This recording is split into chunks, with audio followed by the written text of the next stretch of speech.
Bab 4341 4 Pulau Tenggelam. Lin Zentian, Situ Cangkong dan yang lainnya tertegun sejenak. Mereka mengira itu akan menjadi serangan yang luar biasa, tetapi mereka tidak menyangka akan disajikan seperti ini. Sebagai seorang kultivator, mereka lebih tahu betapa sulitnya mencapai tingkat ini. Saya khawatir hanya sarana ilahi yang dapat secara langsung membatasi ruang seluas itu. Kompresi ruang. Ketinggian bidang bumi benar-benar terlalu rendah. Ye Bufan dengan hati-hati mengontrol kekuatannya, karena takut jika dia kehilangan kendali sedikit, dia akan menghancurkan rumah tempat dia dibesarkan. Cara terbaik untuk menangani toren baja ini adalah dengan mengontrol ruang.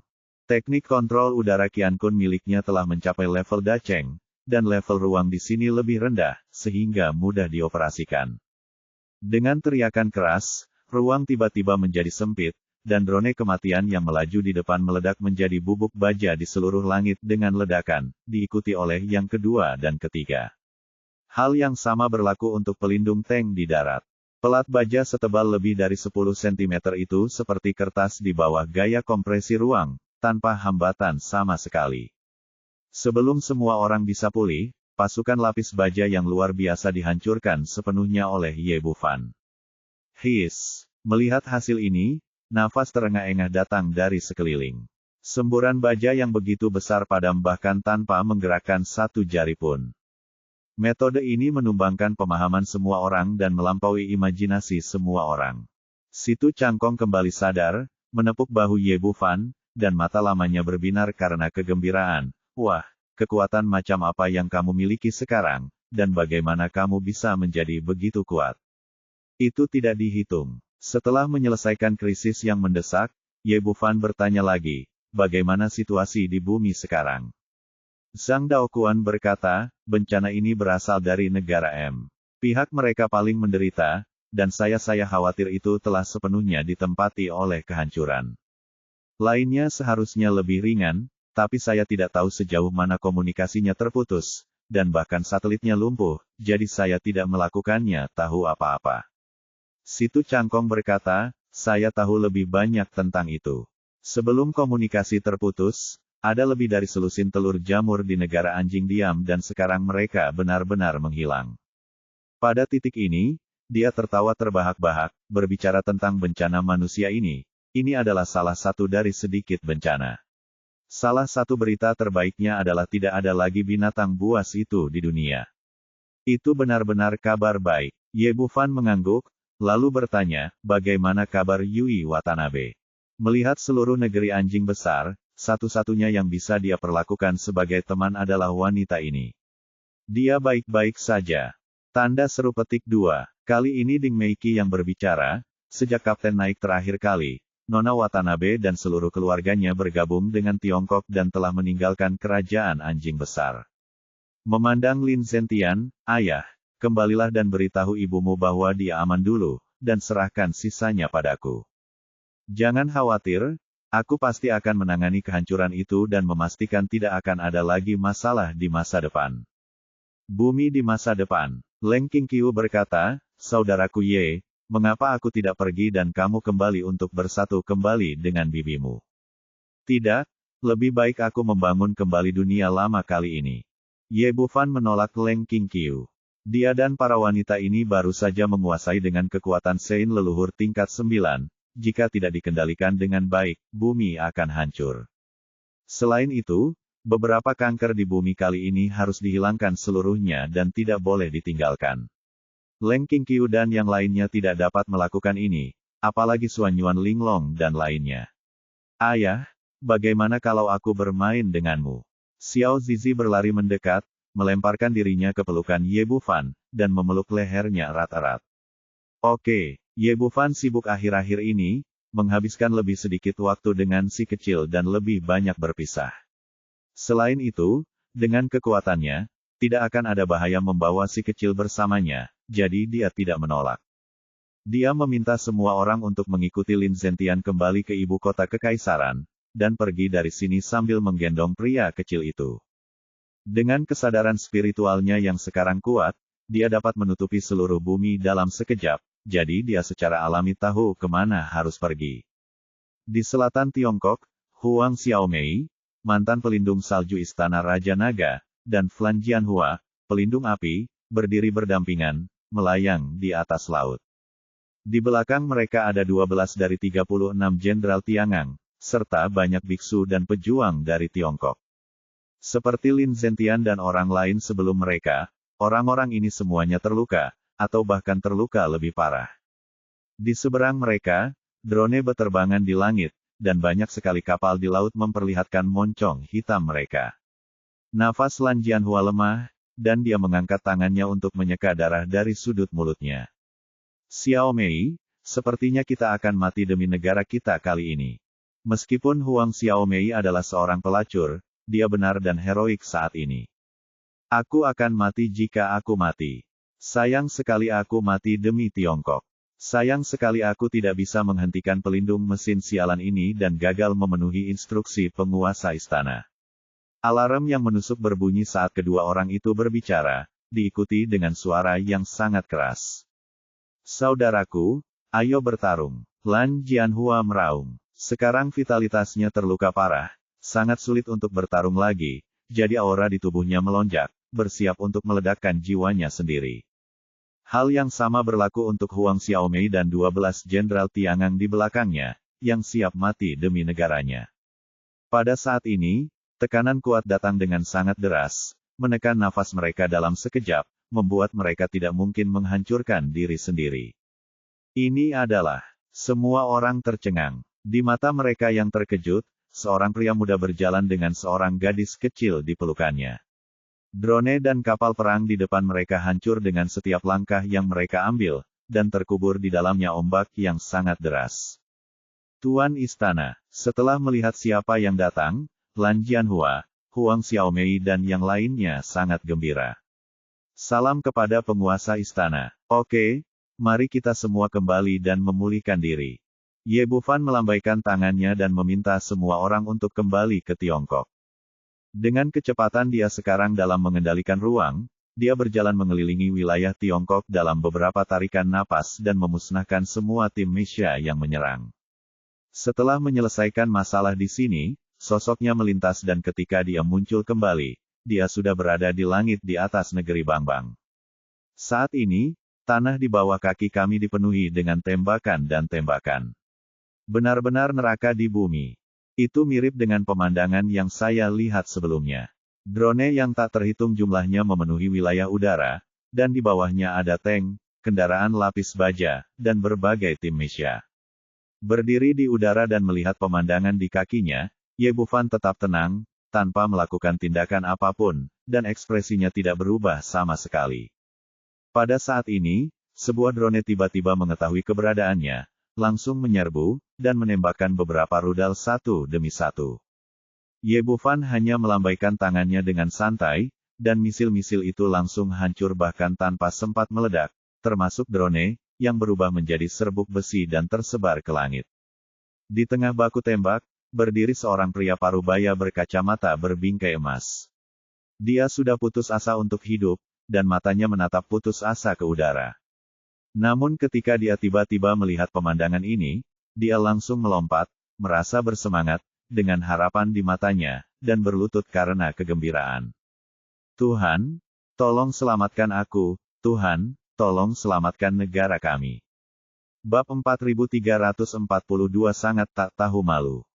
Mampu menghancurkan rudal dan menghancurkan drone dengan lambaian tangannya, cara ini benar-benar membuat pria berkacamata itu terlihat bodoh, dan langsung memujanya sebagai dewa. Faktanya, memang demikianlah masalahnya. Selain dewa, dia benar-benar tidak dapat memikirkan siapapun yang dapat memiliki kemampuan ini. Ye Bufan melangkah ke dalam kehampaan dan melihat ke bawah.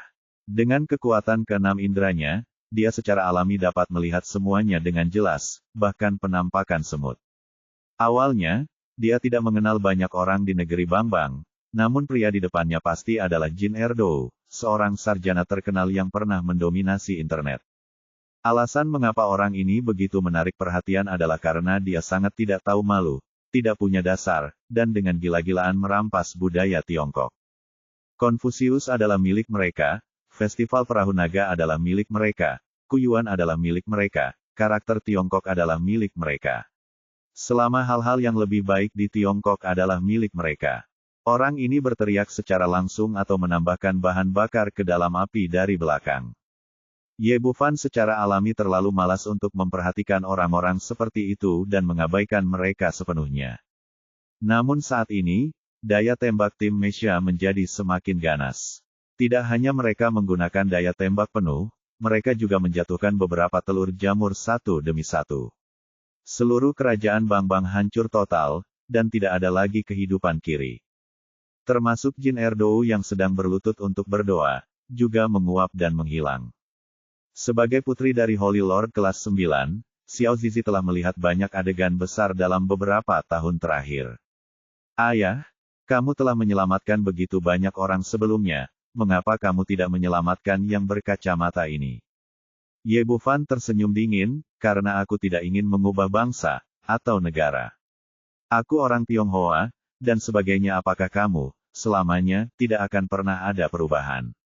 Little Leaf mengedipkan mata besarnya yang lucu, dengan ekspresi bingung di wajahnya. Ayah, apa maksudmu? Mengapa kamu perlu mengubah bangsa untuk menyelamatkan orang? Karena orang itu dan bangsanya sangat menyebalkan, dan mereka akan melakukannya ketika mereka mengetahui bahwa kamu memiliki kemampuan. Sebut kamu milik mereka. Jika aku menyelamatkannya, ratusan atau ribuan tahun kemudian, aku akan menjadi orang Tionghoa Bangbang dan nenek moyang mereka. Si kecil sepertinya mengerti, tapi ayah, jadilah leluhur. Bukankah itu hal yang baik? Petik 2. Belum tentu demikian. Beberapa leluhur orang bisa menjadi leluhur, dan beberapa leluhur bahkan tidak bisa memohon kepada kita. Ye Bufan mulai mendidik putrinya, Yezi kecil, kamu harus ingat bahwa di dunia ini ada berbagai tipe orang. Beberapa orang bisa diselamatkan, dan beberapa orang tidak bisa diselamatkan. Banyak yang dia mengerti. Melihat waktunya hampir habis, Ye Bufan mengambil kendali ruang lagi dan mengubah semua pasukan lapis baja di bawah menjadi bubuk besi. Ia tidak ingin menyelamatkan masyarakat Bangbang yang tidak tahu berterima kasih dan tidak tahu malu, namun untuk membangun bumi baru, tim Mesha ini tidak boleh ketinggalan. Setelah pergi dari sini, dia mulai bergerak menuju negara M sedikit demi sedikit, memusnahkan semua tim Mesha yang menghalangi jalannya. Dengan kemampuannya mengendalikan ruang angkasa, meskipun ia melakukan perjalanan dari satu ujung bumi ke ujung lainnya, menjelajahi lusinan negara, besar dan kecil, dan menghancurkan mekanisme yang tak terhitung jumlahnya, waktu yang dibutuhkan sangatlah singkat, kurang dari setengah-seperempat jam. Saat Ye Bufan menginjakkan kaki di tanah ini, dia cukup emosional. Ini adalah pulau mandiri besar di dunia. Negara M pernah mengandalkan topografinya yang unik untuk menghabiskan semua keuntungan perang dan menjadi negara paling kuat dan terkaya. Kini, keunggulan geografis yang membanggakan telah berubah menjadi peti mati yang fatal. Keturunan bajak laut yang malang telah dibantai secara brutal, dan bahkan jalur pelarian telah diblokir sepenuhnya. Ketika kami sampai di sini, tepi pantai penuh dengan mayat yang mengapung dan daging yang pecah, dan airnya berwarna merah. Terlihat jelas bahwa orang-orang tersebut mencoba melarikan diri tetapi gagal, dan akhirnya dibantai di sini. Ye Bufan berjalan maju selangkah demi selangkah, dan dia bisa melihat pemandangan menyedihkan di bawah kakinya. Benar-benar tidak ada orang yang hidup, hanya mekanisme yang tak terhitung jumlahnya berlarian, mencari orang yang selamat untuk dibantai, dan semburan tembakan artileri terdengar dari waktu ke waktu.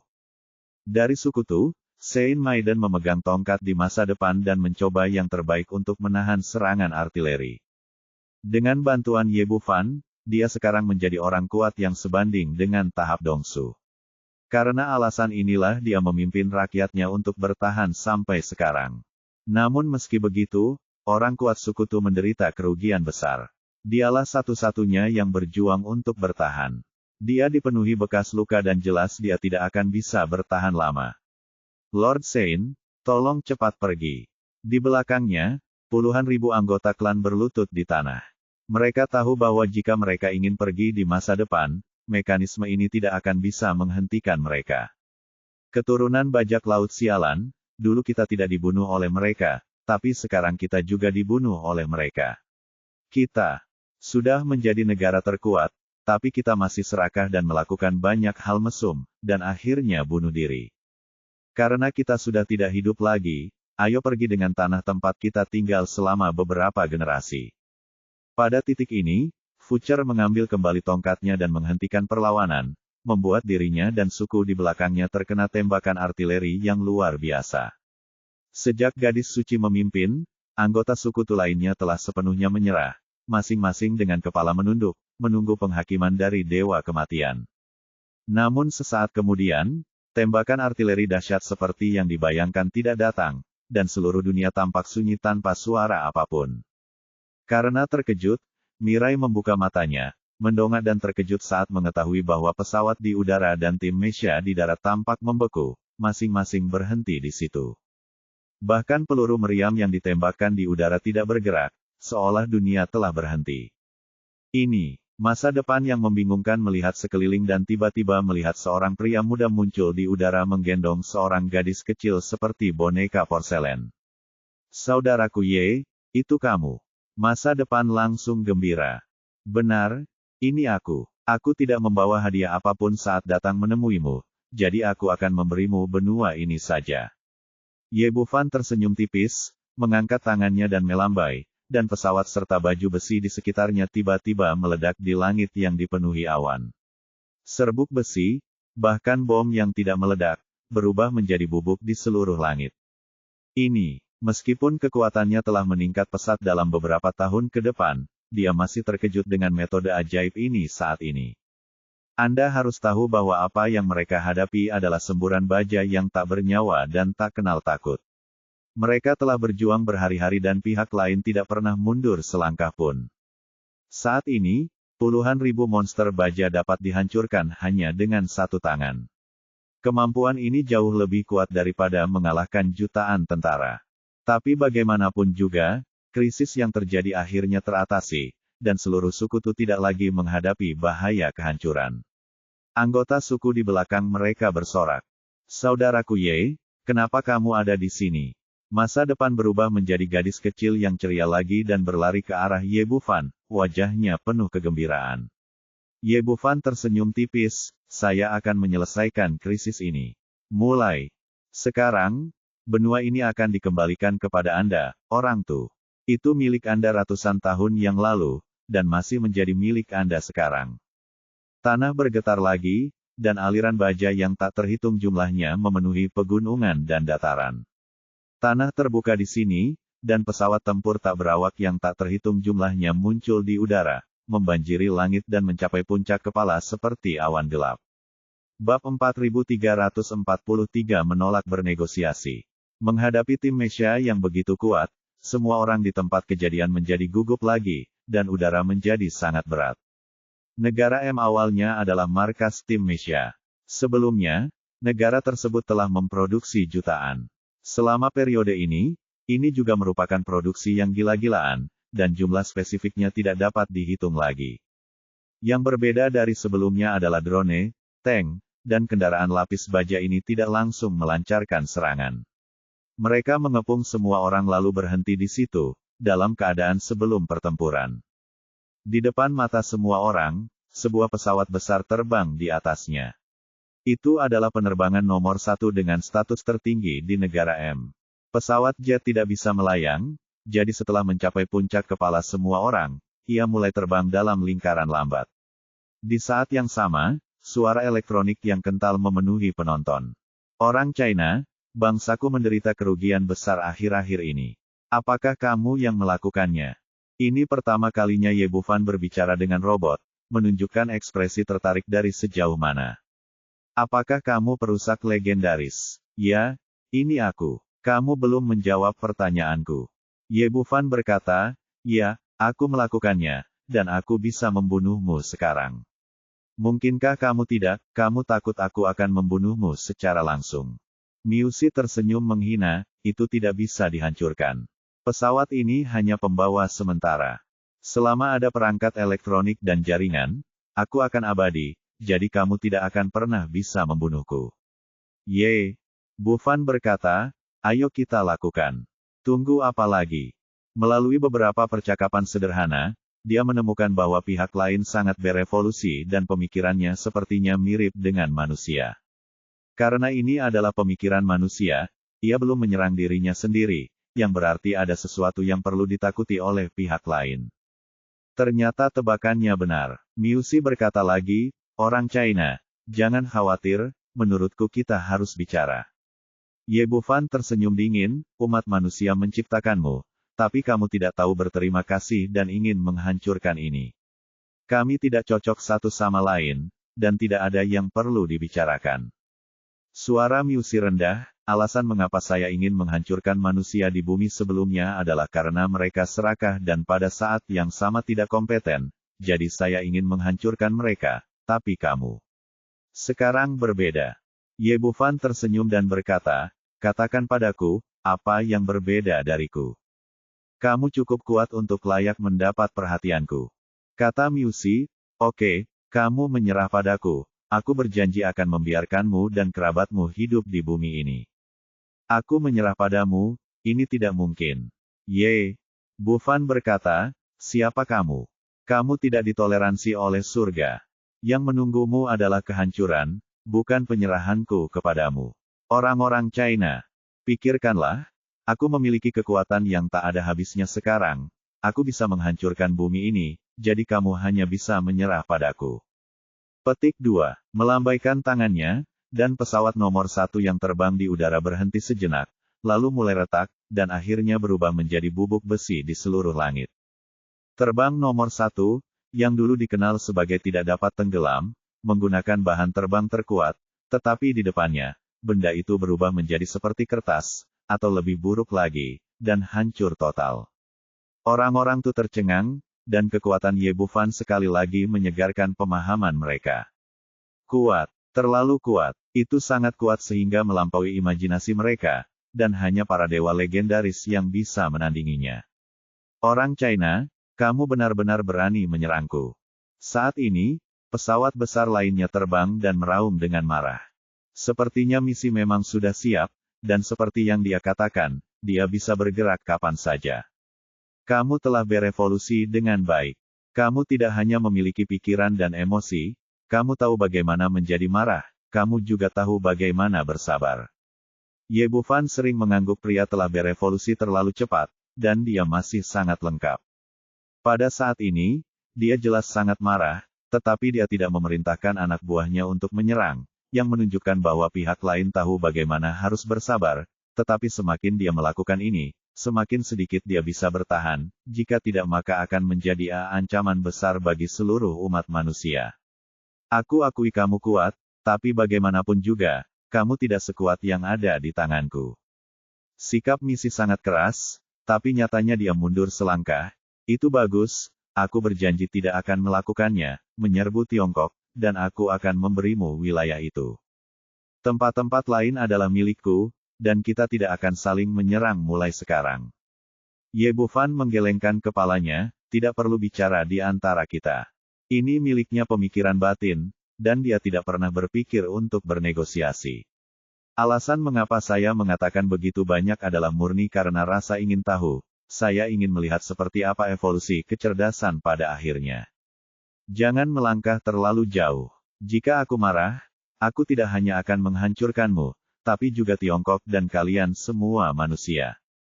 Kecerdasan buatan telah berevolusi hingga akhir dan memiliki pengetahuan yang tiada habisnya, termasuk berbagai keterampilan negosiasi, jadi ada ini menakutkan setelah Anda mendapatkan kesadaran diri.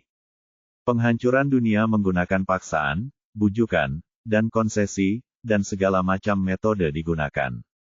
Itu mungkin berhasil jika itu adalah orang lain, tapi sayang sekali dia menghadapi Ye Bufan. Bagaimana seseorang dengan kekuatan absolut bisa bernegosiasi dengan yang lemah? Begitu dia selesai berbicara, pesawat yang dia tumpangi kembali terkoyak dan berubah menjadi serbuk besi. Sialan, bunuh dia. Melihat negosiasinya gagal, Miusi sangat marah dan memerintahkan penyerangan. Alasan dia bernegosiasi adalah karena dia melihat kekuatan absolut lawan. Fakta membuktikan bahwa menyerang pun tidak ada gunanya. Pesawat yang dikirim kali ini memiliki lebih banyak baju besi dari sebelumnya, tapi mereka masih dalam kendali Ye Bufan. Terkurung di luar angkasa, monster baja seperti mereka tidak bisa berbuat apa-apa dan hanya bisa menjadi domba untuk disembelih. Jangan seperti ini, orang Tionghoa, kita masih bisa bicara. Ada sedikit ketakutan dalam suara misi kali ini, seolah dia benar-benar ketakutan. Tidak ada yang perlu dibicarakan. Monster sepertimu seharusnya tidak ada di dunia. Sikap Ye Bufan sangat tegas dan dia tidak punya niat untuk berkompromi. Aku menyerah, aku benar-benar menyerah, tolong jangan bunuh aku. Sepertinya Miusi telah berevolusi sepenuhnya. Selain memiliki emosi manusia lainnya, dia juga sepenuhnya memiliki rasa takut akan kematian. Ye Bufan tersenyum dingin, menyerah. Apa gunanya aku membutuhkanmu? Berguna, tentu saja aku berguna. Aku punya semua informasi di bumi. Aku bisa memberimu teknologi, aku bisa memberimu biokimia teknologi, dan saya dapat membantu Anda. Anda telah membuat senjata yang sangat ampuh, dan bahkan dapat membuat senjata biologi dan kimia. Saya dapat menjadikan Anda penguasa bumi dan mentransfer semua kekayaan atas nama Anda. Singkatnya, saya dapat membantu Anda banyak. Jika kamu benar-benar membunuhnya, maka tidak akan ada apa-apa, dan peradaban yang kalian manusia telah berevolusi selama bertahun-tahun akan hilang. Dalam kepanikan, kehancuran mengancam sekaligus menggoda, dan dia menggunakan cara manusia untuk menghancurkannya sepenuhnya. Saya tidak membutuhkan barang-barang Anda. Jika saya ingin menjadi penguasa bumi, saya tidak membutuhkan Anda sama sekali. Mengenai teknologi, Anda juga telah melihat seperti apa bumi sekarang. Saya akan membuat dunia baru, dan kamu tidak akan memilikinya. Gunakan. Ambil chipmu dan mati. Ye Bufan tidak menggunakan kompresi ruang kali ini, tetapi menggunakan api langit oranye, dan apinya membumbung tinggi, langsung mengubah semua baja menjadi ketiadaan. Bab 4344, Krisis terselesaikan. Ye Bufan bertekad untuk memusnahkan dunia, jadi dia menyerang tanpa ampun, tidak meninggalkan apapun dimanapun api itu lewat. Yang terpenting sebelum mengambil tindakan, dia menggunakan kekuatan luar angkasa untuk memutus kabel optik bawah laut di sekitar pulau besar ini dan memutus semua jaringan. Artinya sekuat apapun lawannya, mereka tidak akan bisa melarikan diri dari daerah di mana negara M berada. Adapun dia bisa beralih di antara mekanisme yang berbeda, hancurkan saja semuanya. Akan sulit bagi orang lain untuk melakukan ini, tetapi bagi Ye Bufan, itu sangat mudah. Kesadaran spiritualnya mencakup seluruh negara M, dan dia dapat melihat semuanya dengan jelas. Selama kesadaran spiritual dapat mencapainya, api aneh dapat mencapainya, dan pengendalian api sangat tepat, tidak akan ada tumpahan, dan tidak akan terjadi kebakaran. Tidak, kenapa ini terjadi? Tidak lama kemudian, jeritan melengking datang dari tank lapis baja bobrok, penuh keputusasaan, dan kemudian dunia terhapus seluruhnya dari antar muka ini. Ye Bufan mengendalikan api aneh untuk membersihkan seluruh negara M, membakar segala kemungkinan bahaya. Setelah melakukan semua ini, dia merasa cukup emosional saat melihat orang Tu di depannya. Seperti kata pepatah, kamu tidak akan selamat jika kamu melakukan kesialan sendiri, tapi langit punya mata. Itu ditempati oleh keturunan bajak laut ratusan tahun yang lalu, yang membantai orang Tu secara gila-gilaan dan akhirnya merampas kepemilikannya. Namun kini reinkarnasi surga telah dikembalikan ke tangan orang Tu. Ye Bufan berkata ke masa depan, mulai hari ini, tanah ini ada di tanganmu lagi. Mulai sekarang, ingatlah bahwa tidak apa-apa bagi orang untuk bersikap baik, tetapi kamu harus melihat dengan jelas orang seperti apa mereka. Ada pepatah lama di Tiongkok bahwa teman datang dan mereka anggur yang enak, serigala datang dengan senapan. Anda tidak boleh bersikap sopan kepada orang-orang ambisius itu, tidak boleh ada tragedi kedua. Petik 2. Saudaraku Ye, saya mengerti, saya mewakili semua orang-orang dan puluhan juta roh kepahlawanan yang telah meninggal, terima kasih atas kebaikan Anda yang luar biasa. Setelah masa depan selesai berbicara, dia berlutut di tanah dengan bunyi celepuk, dan orang-orang Tu di belakangnya melakukan hal yang sama, berlutut di tanah satu persatu, dan bersujud dengan penuh kesalehan. Oke, kamu akan menjadi pemilik tanah ini mulai sekarang. Aku ingin pergi ke tempat lain.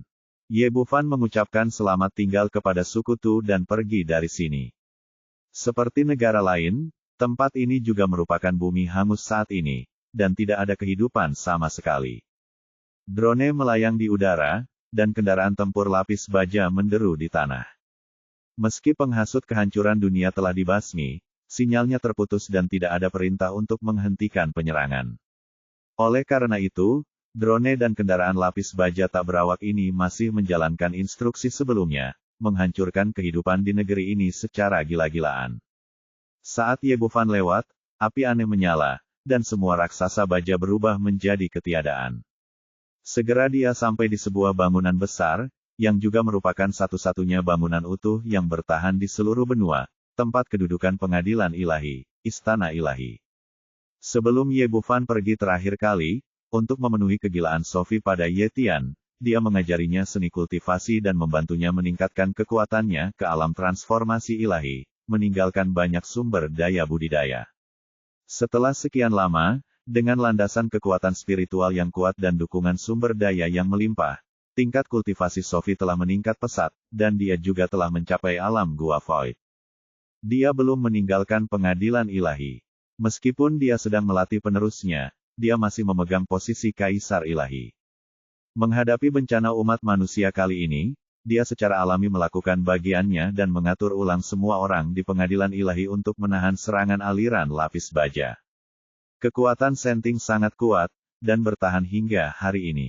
Namun meski begitu, yang bisa mereka lakukan hanyalah menjaga istana ilahi, dan mereka masih tidak berdaya melawan segala hal di luar. Tuan Kaisar Dewa, apa yang harus kita lakukan? Melanjutkan seperti ini bukanlah suatu pilihan. Kita tidak punya banyak makanan tersisa sekarang. Kardinal Uskup Agung yang berdiri di dekatnya merasa khawatir. Ksatria suci lainnya juga berkata, ya, kita tidak bisa menyelesaikan armor dan pesawat ini. Mereka tampaknya membangunnya lebih cepat daripada kita menghancurkannya. Jika ini terus berlanjut, cepat atau lambat mereka akan jatuh. Sophie menghela nafas, tidak ada jalan lain. Jika suatu hari istana ilahi benar-benar dibobol, tidak peduli siapa yang selamat, pergilah ke Tiongkok. Mungkin itu satu-satunya harapan kita. Pada saat ini, alarm di istana berbunyi, dan semua orang melihat ke atas. Melihat sekeliling, saya melihat armor dan drone yang tak terhitung jumlahnya bergegas menuju sisi ini dengan gila-gilaan. Sial, hal-hal ini benar-benar tidak ada habisnya. Uskup Agung Merah mengutuk dengan marah, yang juga mewakili mentalitas semua orang. Jika Anda menghadapi musuh biasa, jika Anda membunuh satu, Anda akan kehilangan satu. Tetapi semua ini adalah hasil industrialisasi. Jika Anda membunuh satu, mereka mungkin menghasilkan 10, dan tidak ada harapan atau akhir yang terlihat. Namun saat semua orang bersiap untuk bertarung, tiba-tiba mata semua orang tiba-tiba membelalak, seolah-olah mereka baru saja melihat hantu.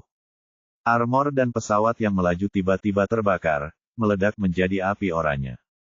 Yang paling mengejutkan mereka adalah apinya terlihat indah dan sepertinya memiliki kekuatan yang kecil. Dalam sekejap mata, sebuah kendaraan lapis baja terbakar habis. Benar sekali, ia terbakar habis dan berubah menjadi ketiadaan. Semua orang tercengang sekarang. Anda harus tahu bahwa itu adalah baju besi mekanis yang terbuat dari baja. Sulit untuk terbakar dalam keadaan normal, dan bahkan jika terbakar, ia tidak akan terbakar dengan cepat. Di mata semua orang yang bingung, semua pesawat dan baju besi yang terlihat terbakar oleh api oranye, dan seluruh dunia kembali sunyi. Saat mereka bingung, Ye Bufan muncul di depan semua orang sambil memegang Xiao Yesi. Saudaraku Ye, ternyata itu kamu. Sophie sangat gembira setelah melihat Ye Bufan, dan mengerti apa yang baru saja terjadi.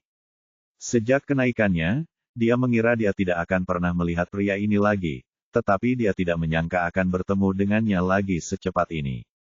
Ini aku. Ye Bufan mengangguk, sekarang pemberontakan armor mekanik telah aku selesaikan sepenuhnya, kita tidak akan mengalami masalah ini lagi. Saudara Ye, terima kasih banyak. Sophie ragu-ragu, dia bertanya dengan malu-malu, apakah dia kembali? Tentu saja dia bertanya pada Ye Tian. Dia telah berlatih siang dan malam agar suatu hari bisa naik dan bersatu kembali dengan kekasihnya. Aku kembali, tepat di Tiongkok. Ye Bufan memberikan jawaban yang diinginkannya. Pengadilan ilahi diserahkan kepadamu. Aku telah resmi mengundurkan diri dari jabatan Kaisar Ilahi. Kamu dapat memilih yang lain. Pada saat ini, Sophie tidak lagi peduli dengan hal lain, jadi dia naik ke langit dan terbang menuju Cina. Ye Bufan tersenyum tipis, masalahnya pada dasarnya telah terselesaikan. Untuk berjaga-jaga, dia melepaskan dua tubuh Dao untuk menghilangkan semua kemungkinan bahaya yang tersembunyi. Dan kemudian dia kembali ke ibu kota Kekaisaran Tiongkok dengan pria kecil di pelukannya. Tiongkok, karena keberadaan istana surgawi dan banyak orang berkuasa, adalah satu-satunya oasis dalam bencana ini, yang memblokir semua pelanggaran dari negara tersebut. Meski begitu, masih ada kepanikan. Saat semua orang mengira bencana akan datang, Tiongkok tiba-tiba kembali tenang. Orang-orang kuat yang menghadapi musuh sebelumnya kembali ke ibu kota Kekaisaran, dan pemerintah segera mengeluarkan pemberitahuan. Krisis telah berakhir dan Tiongkok aman.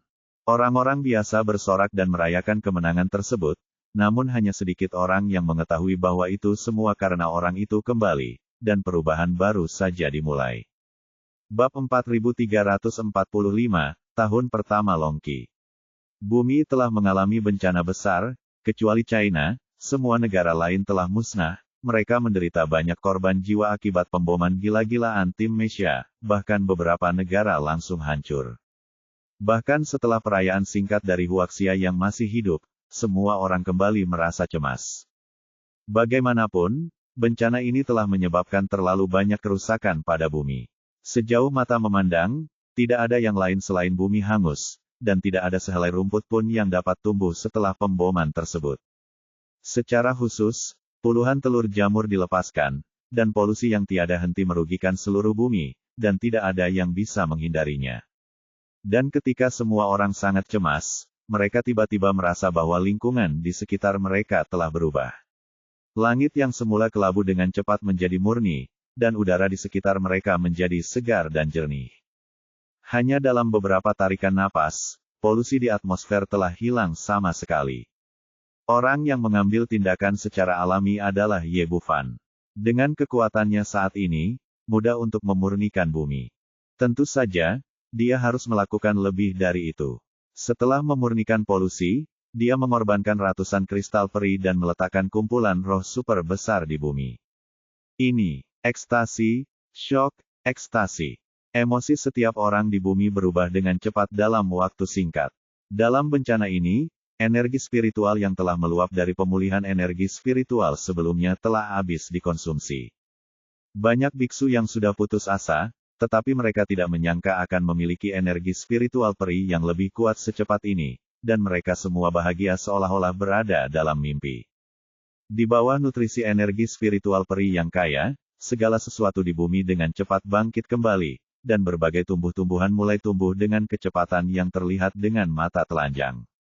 Hanya dalam 3 hari, trauma terhadap bumi telah sembuh total dan planet ini dikembalikan ke planet biru laut yang hijau dan cerah. Di tengah kegembiraan masyarakat, perubahan besar telah terjadi, dan Tiongkok telah menjadi pusat dunia. Saat ini, populasi kerajaan Huaxia adalah yang terbesar, energi spiritual peri paling terkonsentrasi di sini, dan para biksu adalah yang terkuat. Banyak kondisi yang dijumlahkan, dan tidak mungkin untuk tidak menjadi pusatnya. 3 hari kemudian, Huaxia secara resmi mengeluarkan surat kepercayaannya kepada dunia.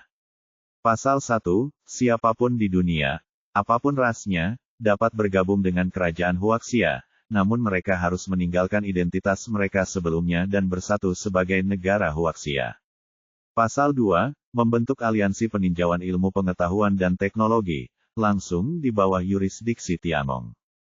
Negara manapun di dunia yang ingin mengembangkan ilmu pengetahuan dan teknologi harus mengajukan permohonan persetujuan terlebih dahulu. Tidak seorang pun boleh bertindak tanpa izin tanpa tinjauan. Meskipun hal ini tampak agak berlebihan, bumi baru saja dibaptis oleh pelindung mekanis yang tidak terkendali, dan semua orang tidak keberatan dengan hal ini, dan bahkan mengangkat tangan sebagai tanda setuju.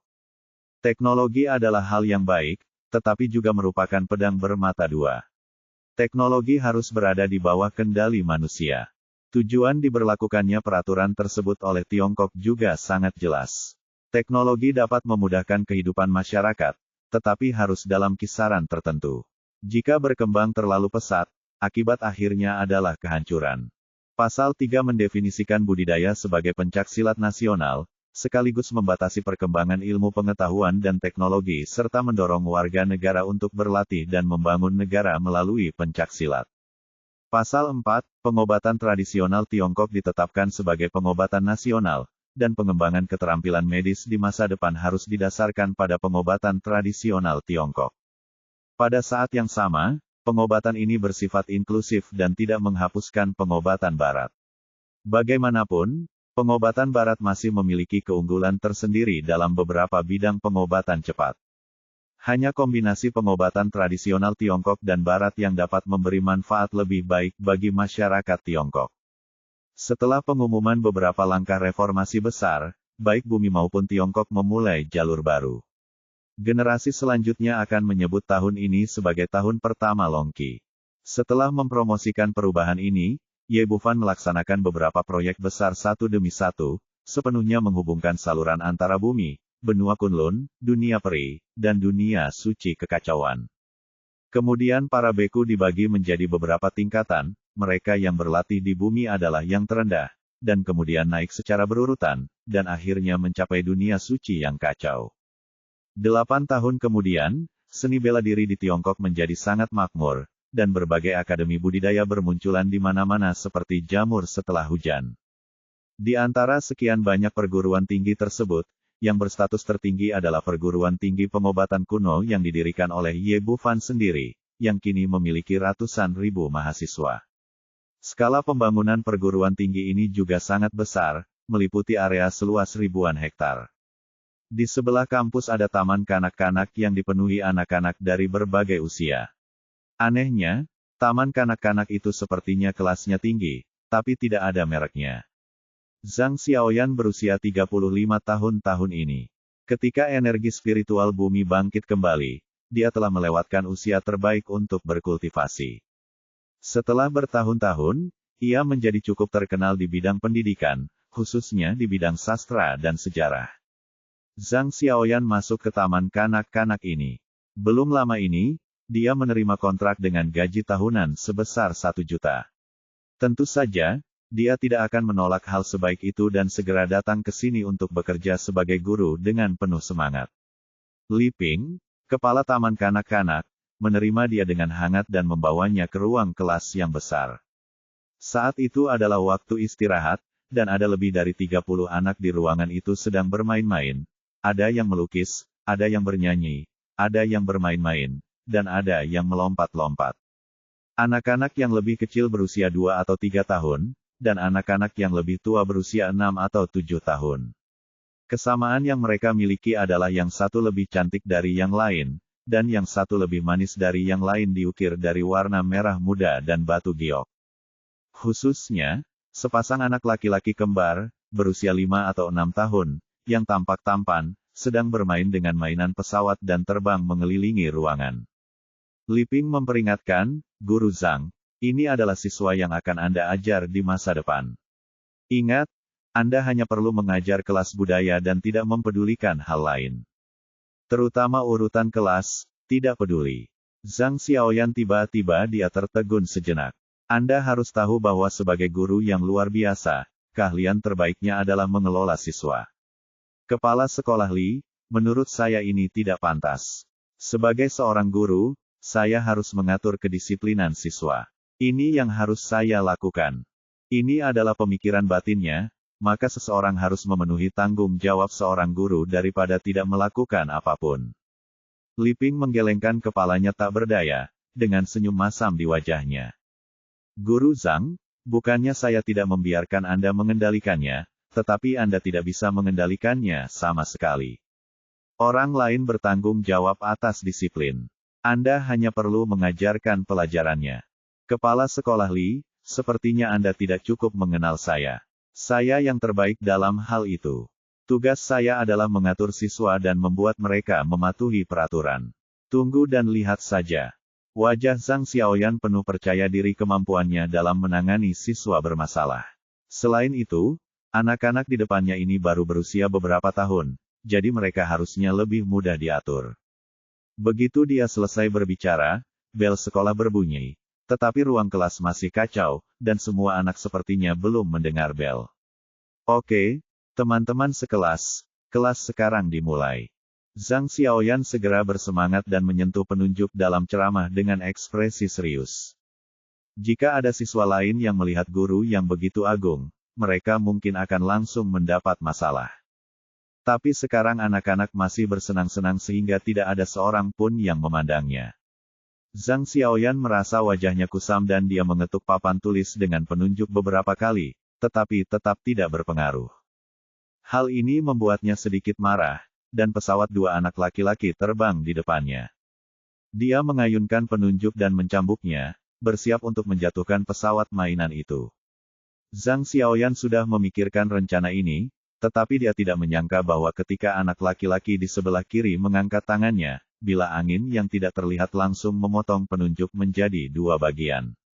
Belum lagi, anak kecil di sebelah kanan menjentikkan jarinya, dan bola api langsung mengubah kedua petunjuk yang patah itu menjadi abu.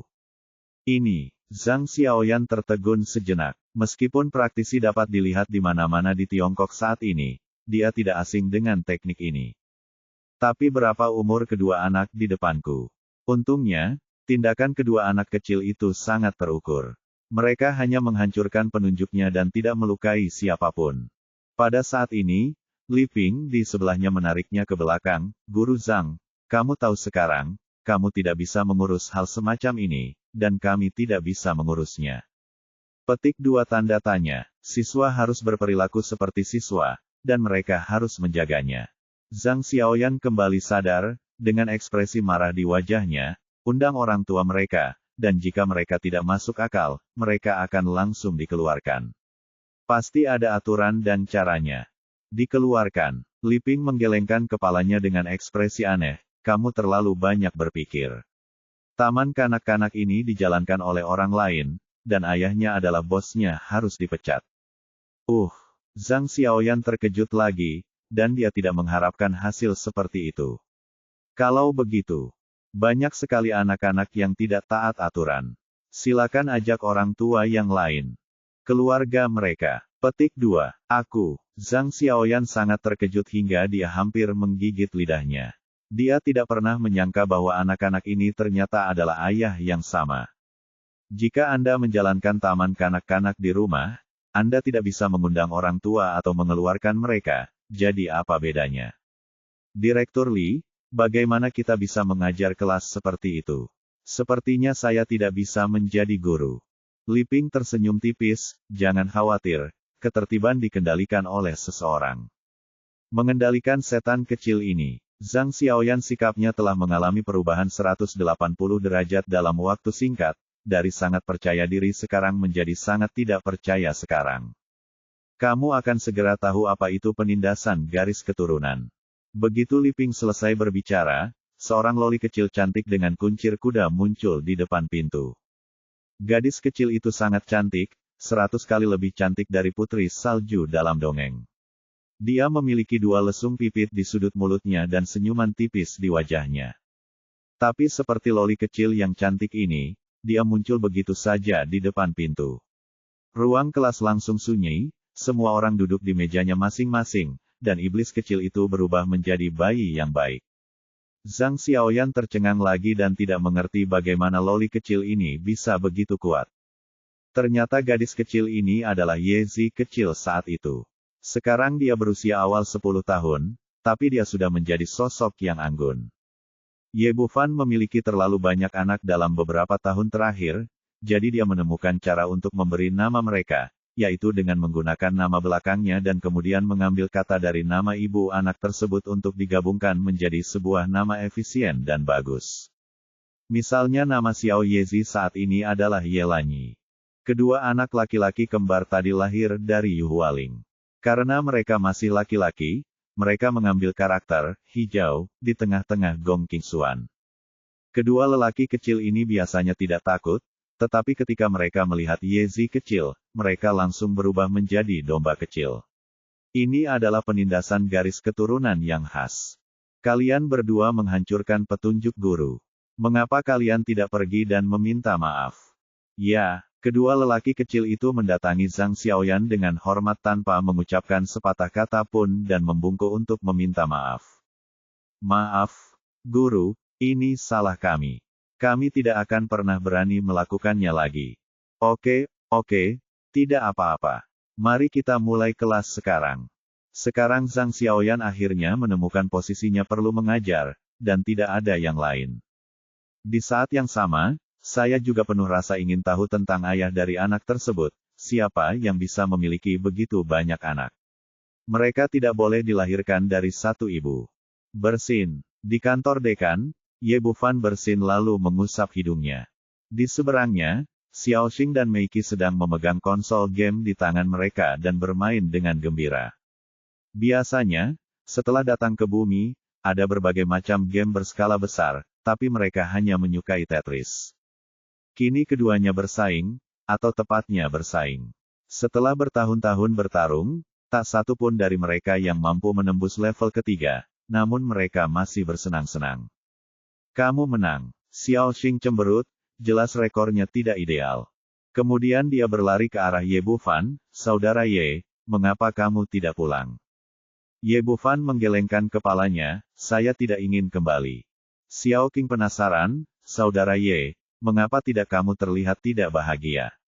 Jangan tanya, kamu tidak mengerti masalahku. Xiao Qing tidak yakin, bagaimana mungkin aku tidak mengerti? Aku tidak berbeda dengan kalian manusia sekarang. Petik 2. Ya, bos, kami semua memahami hal-hal tentang ras manusia Anda.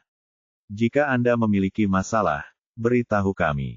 Apakah kamu mengerti ini? Ye, Bufan mengangkat tangannya dan menunjuk ke sebuah gambar di dinding di belakangnya, dengan 10 karakter besar tertulis di atasnya, selama kamu bekerja cukup keras, alu besi bisa digiling menjadi jarum. Xiao Qing berkata, katakan padaku, apakah kamu ingin alu besi atau jarum? Aku akan mengambilkannya untukmu. Meiki menepuk dadanya dan berkata, ya, tidak ada yang perlu dikhawatirkan. Aku akan mengurusnya sebanyak yang kamu butuhkan. Petik 2. Kamu masih jauh dari itu. Petik 2. Ye Bufan menggelengkan kepalanya, dengan ekspresi sedih di wajahnya. Siapa yang bisa memahami kesulitan 28 istri? Siapa yang tahu bagaimana dia sampai di sini dalam 8 tahun terakhir? 28 istri ingin terkena hujan dan embun sama halnya, 28 istri sebulan.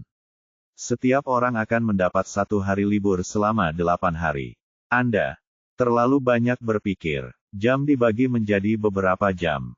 Misalnya, bulan ini memiliki total 31 hari, dan 3 hari sisanya adalah 72 jam.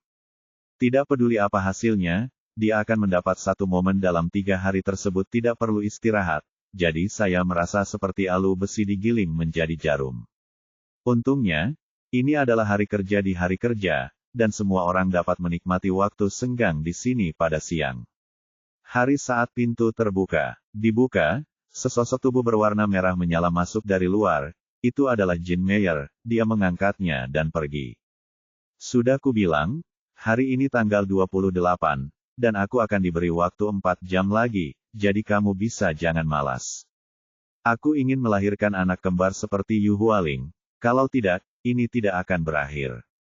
Melihat sosok Ye Bufan yang kesepian, Xiao Qing berteriak dari belakang, saudara Ye, apakah kamu menginginkan alu besi atau jarum? Model apa yang kamu inginkan? Petik 2. Teks utama buku ini berakhir di sini, nanti akan ada bab tambahan, berikut daftarnya. Bab Bumi, Qin Cucu, wanita yang memulai warisan.